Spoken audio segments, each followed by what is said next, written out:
Hi good morning friends. जैसा कि आपको पता है कि सीयूटी पाठशाला में आप सभी की स्वागत है। ये जो करंट चल रहा है वो स्पेशली सीयूटी के लिए चल रहा है। सीयूटी के प्रीवियस ईयर के क्वेश्चंस के एनालाइज करने के बाद चल रहा है, लेकिन ऐसा नहीं है कि ये क्वेश्चन सिर्फ और सिर्फ क्या है सीयूटी के लिए ही इंपॉर्टेंट है। देखिए साथ ही साथ आपको जो भी अगर आप एग्जाम्स देते हैं उसमें करंट अफेयर का एक बहुत ही बड़ा रोल होता है। आपको हर जगह इसके फायदे देखने को मिलेंगे। तो बाय द वे आर्ट्स पाठशाला पे अभी आपको ये भले वीडियो मिल रहा होगा, लेकिन आने वाले कुछ समय में सारे वीडियोस यूटी पाठशाला पे मिलने लगेंगे। और जैसे कि हमने आपको कल वादा किया था कि क्या हो रही है कि आपको पर डे 10 जो है वो करंट अफेयर के क्वेश्चंस के साथ आपसे मिलेंगे। ठीक है, तो अभी हम आपसे मिल रहे हैं फिर से। आज आपका दूसरा क्लास होगा, इसमें भी आपको 10 एमसीक्यू देखने को मिलेंगे।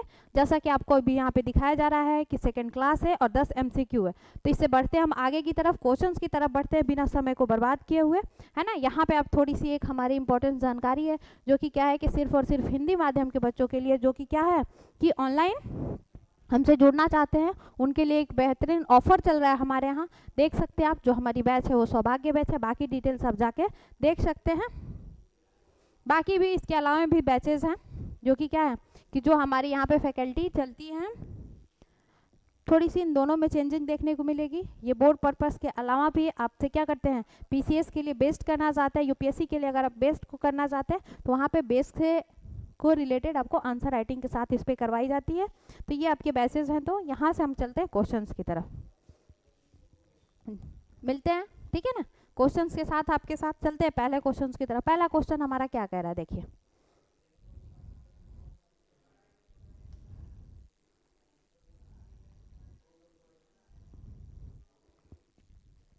कह रहा है कि हाल ही में, है ना, कि जारी ह्यूमन डेवलपमेंट इंडेक्स। देखिए कुछ इंडेक्स जो होते हैं ना, है ना, कोई ना कोई संस्था क्या करती है कि उनको पब्लिश करती है ना। कोई ना कोई संस्था जो होती है वो क्या करती है कि पब्लिश करती है। तो ह्यूमन डेवलपमेंट को हम देखेंगे, है ना। किसको देखेंगे, ह्यूमन डेवलपमेंट को देखेंगे। ह्यूमन डेवलपमेंट में हम क्या देख रहे हैं, इस चीज़ पे ध्यान देते हैं, ठीक है।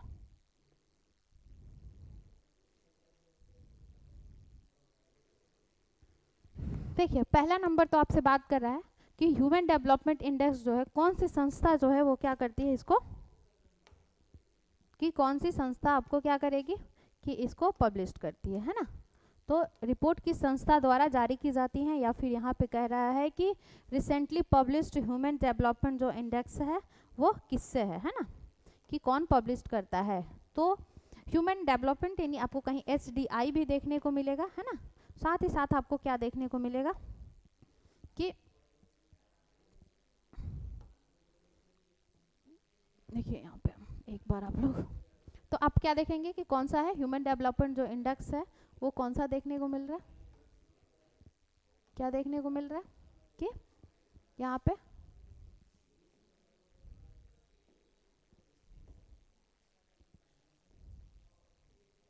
ठीक है ना, ह्यूमन डेवलपमेंट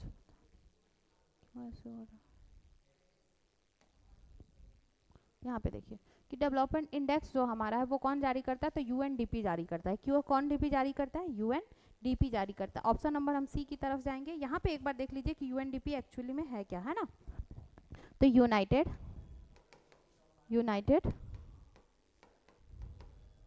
नेशन, है ना, यूनाइटेड नेशन डेवलपमेंट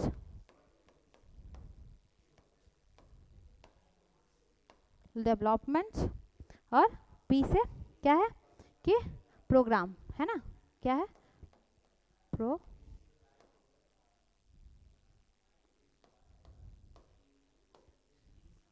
ये जो है ये क्या देखेंगे, यूएनडीपी का आपको फुल फॉर्म हो गया, ठीक है। ये क्या करती है, कब से सस्टेनेबल है, तो आपको 1912। चलिए नेक्स्ट पेज देख लेते हैं, ठीक है। आपको यूएनडीपी के बारे में देखते हैं, किसके बारे में, तो आपको यूएनडीपी जो है हमने देख लिया, इसका फुल फॉर्म तो देख लिया। ये क्या है 22 नवंबर से, कब से 22 नवंबर 1900 क्या है कि आपको 65 से ये क्या है एस्टेब्लिश्ड है। ये तब से हमें फॉर्म में दिखती है। और ये किसके लिए काम करती है कि किसके लिए काम करती है, तो सस्टेनेबल जो डेवलपमेंट है उसके लिए काम करती है। साथ ही साथ क्या करेगी, सस्टेनेबल इकोनॉमिकल जो होता है ग्रोथ पे काम करती है, या फिर इलिमिनेट पॉवर्टी, कंट्री की जो पॉवर्टी होती है उसको दूर करने के लिए काम करती है। ये बहुत सारे तरीकों से काम करती है। ह्यूमन डेवलपमेंट का इंडेक्स भी देती है यूएनडीपी जो संस्था है, ठीक है।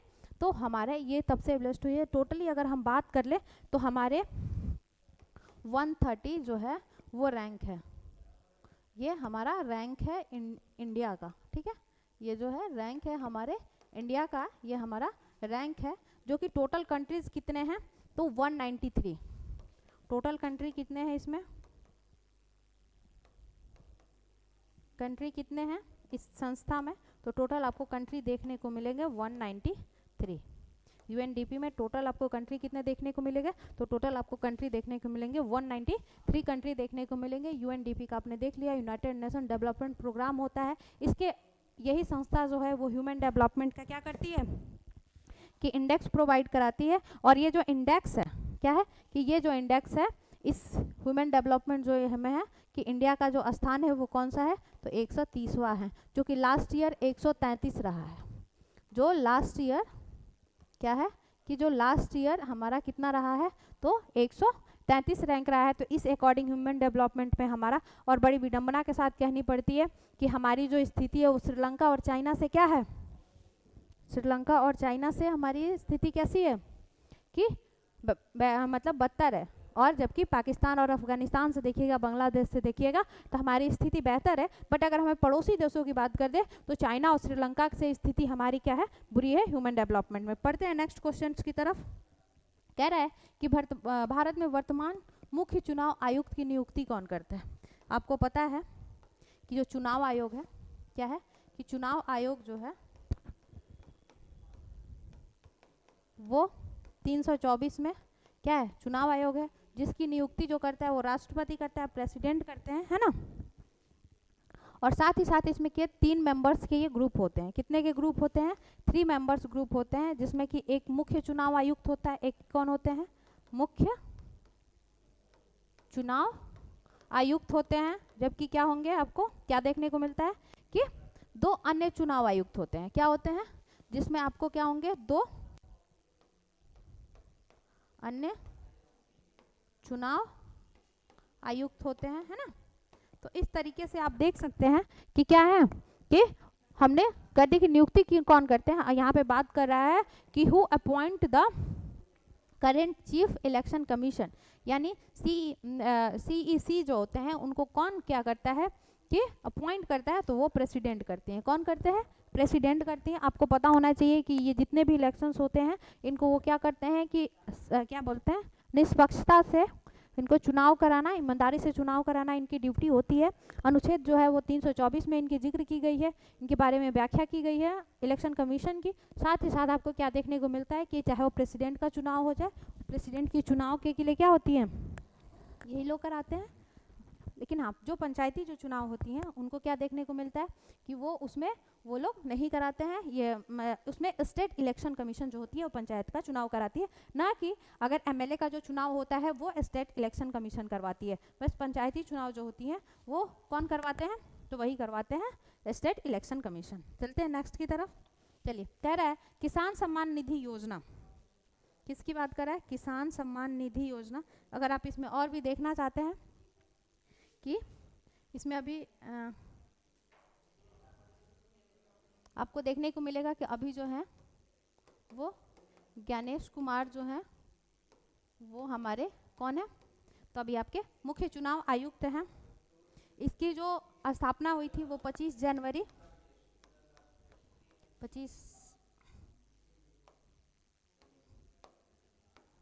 क्या थी कि 25 जनवरी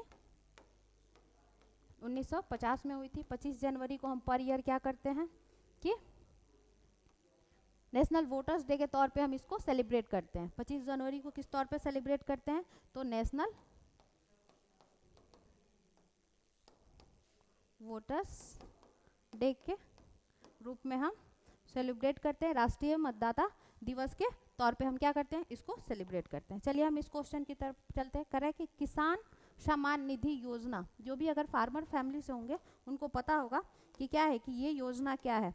पर ईयर क्या होते हैं कि 6,000 रुपये मिलती हैं। 6,000 जो है रुपए जो है वो पर ईयर क्या होती हैं मिलती है, 3 किस्तों में करके मिलती है, 2-2 हज़ार रुपये मिलती हैं, ठीक है। तो कई किस्त इसके आ चुके हैं। इसकी योजना की जो शुरुआत हुई थी वो कब हुई थी वो देखिए। इसकी जो शुरुआत हुई थी वो 24 फरवरी को हुई थी। कब हुई थी? 24 फरवरी को हुई थी 2019 में, ठीक है। 24 फरवरी 2019 को हुई थी। इसकी शुरुआत जो हुई थी मोदी जी ने कहाँ से की थी? तो यूपी से की थी, ठीक है। मोदी जी गोरखपुर के, यूपी के गोरखपुर से हुई थी, ठीक है। यहाँ पे आपको क्या देखने को मिल रहा है कि मोदी जी द्वारा कब की गई थी? मोदी जी द्वारा कहाँ की गई थी? गोरखपुर में की गई थी, यूपी से। और इसकी अनाउंसमेंट कब हुई थी? 24 फरवरी 2019 को। इसके तहत ये आर्थिक सहायता के लिए की जाती है। किसके लिए की जाती है? आर्थिक सहायता के लिए की जाती है। बट इससे पहले भी आपको देखने को मिलेगा कि 1 दिसंबर से भी क्या थी, क्या है, 1 दिसंबर 2018 में भी इसका असर देखने को मिला था। बट इन्होंने इसकी अनाउंसमेंट जो थी वो गोरखपुर में, यूपी में, गोरखपुर से तब की थी। अब देखिए क्वेश्चंस की तरफ चलते हैं। कह रहा है किससे जुड़ी है ना। यहाँ पे हमने दिखा दिया कि पर ईयर कितने आ रहे हैं पैसे। तो पर ईयर यहाँ पे 6,000 रुपये आपको देखने को मिल रहे हैं। तो ये 3 किस्तों में आती हैं, 2-2 हज़ार करके। पर चौथे महीने के पे ये आपको 2,000 दिन मिल जाती है।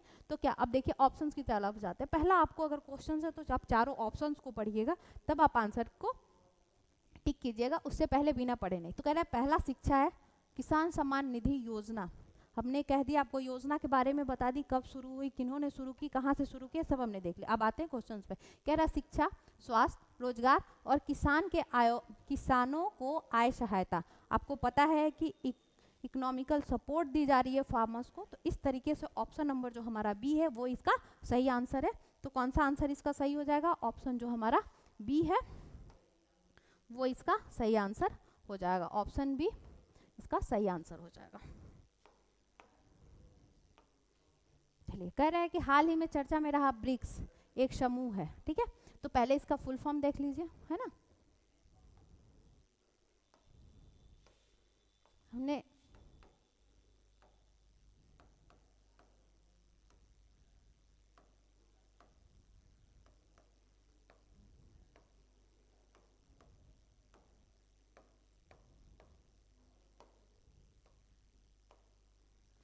ब्रिक्स में 20 से क्या हो जाएगा? ब्राज़ील हो जाएगा, रशिया हो जाएगा, इंडिया हो जाएगा, चाइना हो जाएगा, और यहाँ पे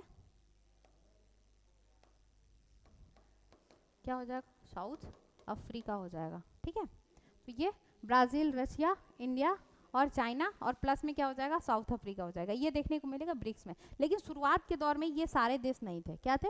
कि शुरुआत के टाइम पे ये देश नहीं थे। साउथ अफ्रीका जो है इसमें ये बाद में ऐड हुआ है। क्या हुआ है? कि साउथ अफ्रीका जो है वो इसमें बाद में ऐड हुआ है। और वो कब ऐड हुआ है? 2010 में। कब हुआ है? 2010 में जो है वो ऐड हुआ है। इस संस्था की जो स्थापना हुई थी वो कब हुई थी? तो 2006 में।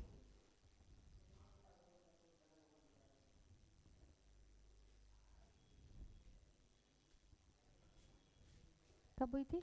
2006 में इसकी क्या हुई थी? स्थापना हुई थी। कब हुई थी? 2006 में स्थापना हुई। उस टाइम पे ये ब्रिक्स नहीं था, ओनली ब्रिक था, यानी उसमें साउथ अफ्रीका नहीं था। क्या था? उस समय पे साउथ अफ्रीका इसमें नहीं था। साउथ अफ्रीका इसको 2010 में जुड़ा है। और इसकी जो है कि पहली बार, ठीक है, कि इसका जो सम्मेलन हुआ था वो 2009 में देखने को मिलता है, रशिया में, ठीक है। 2009 में हो गया। रूस में जो है, रूस में 2009 में इसका सम्मेलन देखने को मिला था पहली बार।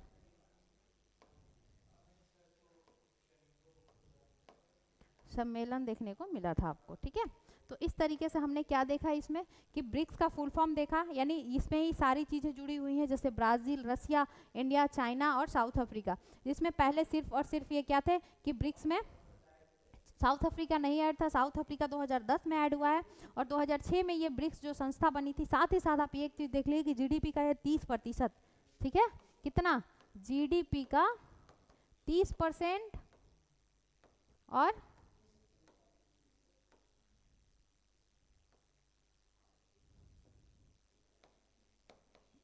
जीडीपी का 30% और पॉपुलेशन का 40%। ये सिर्फ इन्हीं देशों के पास है। क्या है? जीडीपी का 30% और साथ ही साथ पॉपुलेशन का परसेंटेज 40% इन्हीं के पास है। ये एक क्या है कि और साथ ही साथ इतनी ही देश नहीं, और भी देश इसके साथ अभी जुड़ गए हैं, जैसे यूएई हो गया, ईरान हो गया, इथियोपिया हो गया, या इंडोनेशिया हो गया। ये कंट्री भी क्या हो गए हैं? इसके साथ जुड़ गए हैं। तो इस तरीके से हमने इसके बारे में देख लिया। और 2009 से पहले, ठीक है, क्या है कि 2009 या 10 कह ले, कि 10 से पहले सिर्फ ये क्या था? ब्रिक था, ब्रिक्स नहीं था। क्या था ये? सिर्फ और सिर्फ ब्रिक था, क्योंकि इसमें नहीं थे। तो उभरती अर्थव्यवस्था का पहले कहते हैं कि हमने देख लिया ब्रिक्स किस लिए है।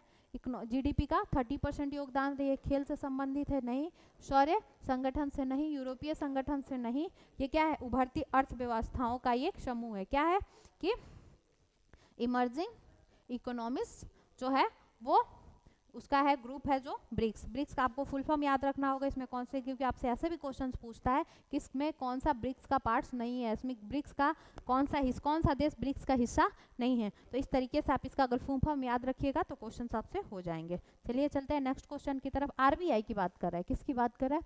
आरबीआई की बात कर रहा है। आरबीआई मतलब रिजर्व बैंक ऑफ इंडिया, है ना।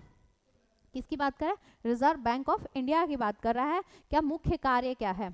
एक बात बताइए, ये आरबीआई है, बैंक है ना, बैंक है, तो किससे काम करेगी? चुनाव से काम करेगी क्या? कानून से काम करेगी क्या? शिक्षा से काम करेगी क्या? नहीं करेगी। तो आपका आंसर कौन सा हो जाएगा? आंसर तो आपका हो जाएगा कौन सा?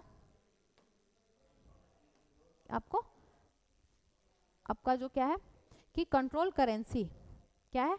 कंट्रोल करेंसी जो है ये आपके लिए हो जाएगा। ठीक है, चलिए अब इसके में लेकिन कुछ क्या करते हैं इसके बारे में हम जान लेते हैं, कुछ जान लेते हैं हम इसके बारे में, है ना। इसका कार्य पहले जानते हैं। क्या करते हैं हम? इसका कार्य जानते हैं। क्या करते हैं? कार्य जानते हैं, है ना। पहला काम क्या है कि मौद्रिक स्थिरता, क्या करना? मौद्रिक स्थिरता, साथ साथ यानी महंगाई को कंट्रोल करना। क्या करना? महंगाई नियंत्रण। ठीक है, दूसरा आपको क्या देखने को मिल जाएगा कि मुद्रा जारी करना, है ना, मुद्रा जारी करना। हाँ, लेकिन 1 रुपए के नोट को छोड़ के, है ना। करेंसी जारी करता है बट 1 रुपए के नोट को छोड़कर। वो कौन करता है? तो वो सचिव के द्वारा, वित्त सचिव के द्वारा की जाती है। बैंकिंग प्रणाली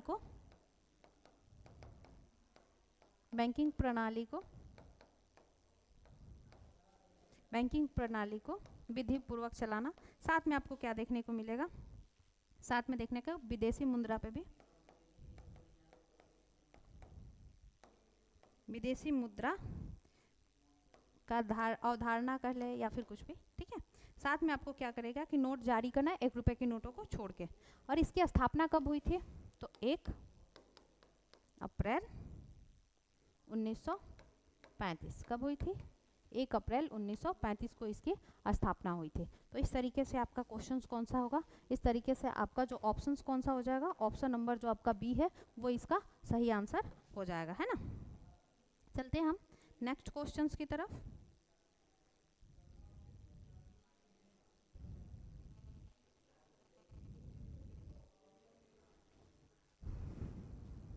चलिए नेक्स्ट कर रहा है कि विश्व महिला दिवस। कौन सा दिवस है? विश्व महिला दिवस, यानी women's day. International women's day जो है हम कब सेलिब्रेट करते हैं? तो आपको हमको सबको पता है कि कौन से डे को। 1 अप्रैल को आपको पता है उत्कल दिवस सेलिब्रेट करते हैं, 5 जून को हम इन्वायरमेंट्स डे सेलिब्रेट करते हैं, और 8 मार्च को कौन सा डे सेलिब्रेट करते हैं? तो 8 मार्च को हम सेलिब्रेट करते हैं क्या है कि इंटरनेशनल वुमेन्स डे। ठीक है, लेकिन क्या आपको पता है कि नेशनल वुमेन्स डे कब सेलिब्रेट करते हैं?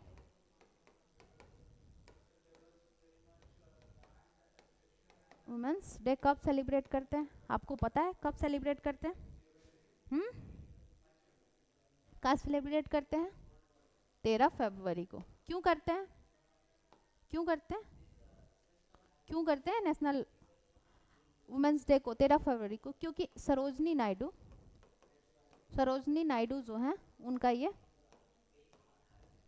सरोजनी नायडू का ये बर्थ डेट है। और आपको पता है कि फर्स्ट गवर्नर रही हैं, इंडिया की फर्स्ट फीमेल गवर्नर रही हैं। तो इस तरीके से हम क्या कर सकते हैं कि इनकी रेस्पेक्ट में हम क्या करते हैं कि नेशनल वुमेंस डे को सेलिब्रेट करते हैं। इंटरनेशनल वुमेंस डे जो है वो 8 मार्च को सेलिब्रेट करते हैं, ठीक है। और इसी डे पे रूसी की, अब कहिएगा कि 8 मई को ही क्यों सेलिब्रेट करते हैं, तो इसी डे को ऑफिशियली यूएसए ने महिलाओं को मतदान देने का भी अधिकार दिया था।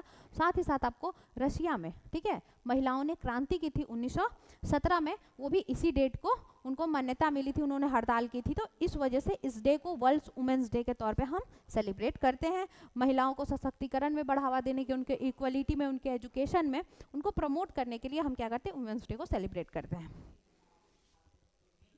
भारत का सर्वोच्च न्यायालय कहाँ स्थित है ना? कहिएगा कि बड़ा इजी इजी क्वेश्चन है ना। इसकी स्थापना कब की गई थी? इसकी स्थापना कब की गई थी ये बताइए आप हमें।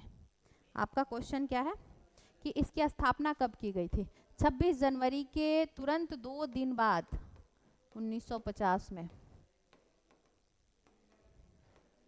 स्थापना हुई थी इसकी। किसकी? सुप्रीम कोर्ट की। जो स्थापना कब हुई थी? तो 28 जनवरी 1950 को हुई थी। आपको पता है कि सुप्रीम कोर्ट की बात कौन से आर्टिकल्स में की जाती है? तो वो कौन सी है? 124 है। और साथ ही साथ आपको ये देखने को मिलता है कि क्या है कि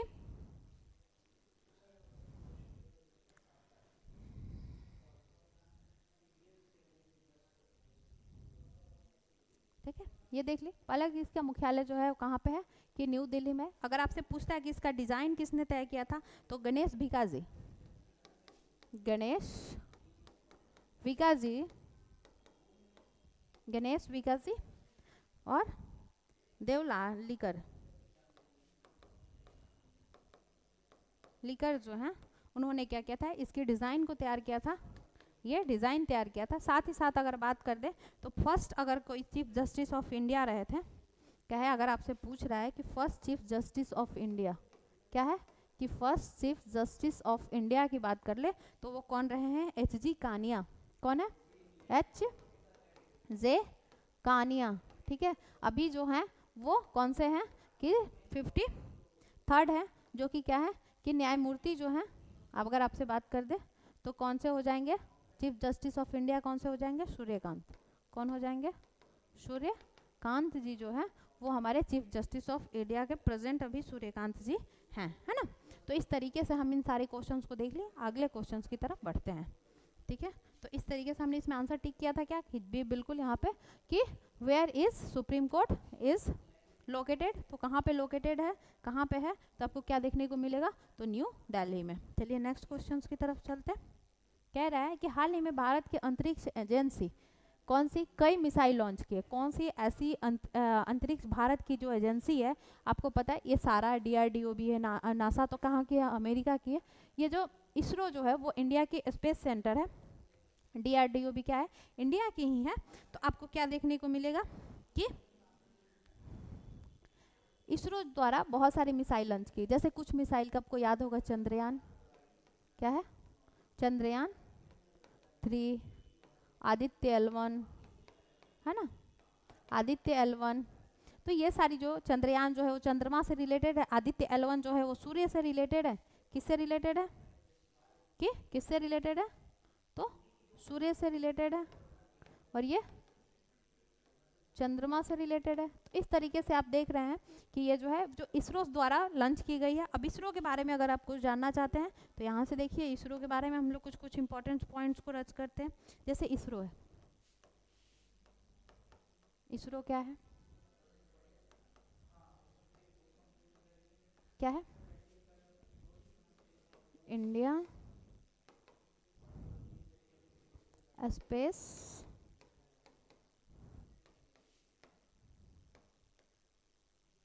रिसर्च ऑर्गेनाइजेशन, ठीक है।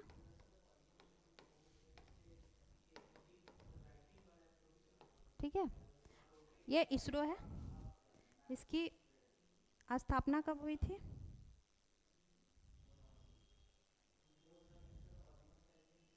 ठीक है, तो इस तरीके से इसका जो हेडक्वार्टर है वो कहाँ पे है? बेंगलुरु में है। कहाँ पे है?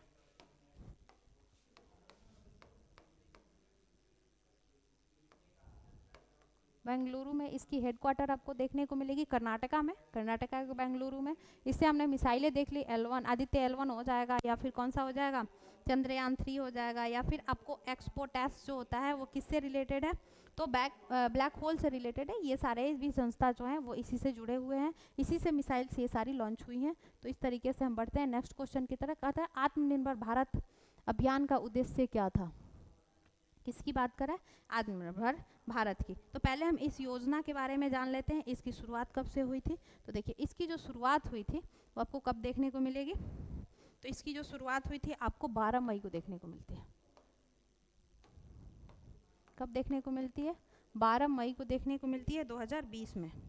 कब, 2020 में देखने को मिलती है।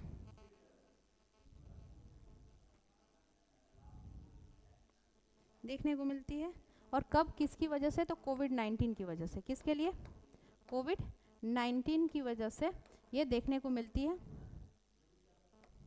क्या है, कोविड-19 के वजह से हम जो इकोनॉमिकली पीछे गए थे उसके लिए इसका जो था मतलब था कि लोकल टू ग्लोबल। क्या, लोकल टू ग्लोबल, यानी अगर आप इसको हिंदी में बात करेंगे तो स्थानीय से क्या था, स्थानीय से वैश्विक। क्या है, स्थानीय से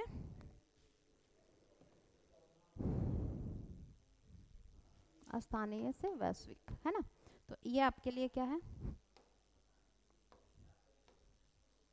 स्थानीय से आपको क्या देखने को मिला, लोकल टू ग्लोबल आपको देखने को मिला। इसकी स्टार्टिंग जो हुई थी किसकी, कि 12 मई को हो गई थी। कोविड-19 के समय पे जो भी हम पीछे हो गए थे वो इकोनॉमिकली सपोर्ट के लिए हमने क्या की थी, इसकी शुरुआत की थी। जो भी स्थानीय जो हमारे हैं उसको बढ़ावा देने के लिए हमने क्या की थी। और जबकि जो इस लगभग 20 लाख रुपए थी कि जीडीपी का वो लगभग 10% था। जिस समय पे ये योजना आई थी वो लगभग 20 लाख की योजना थी।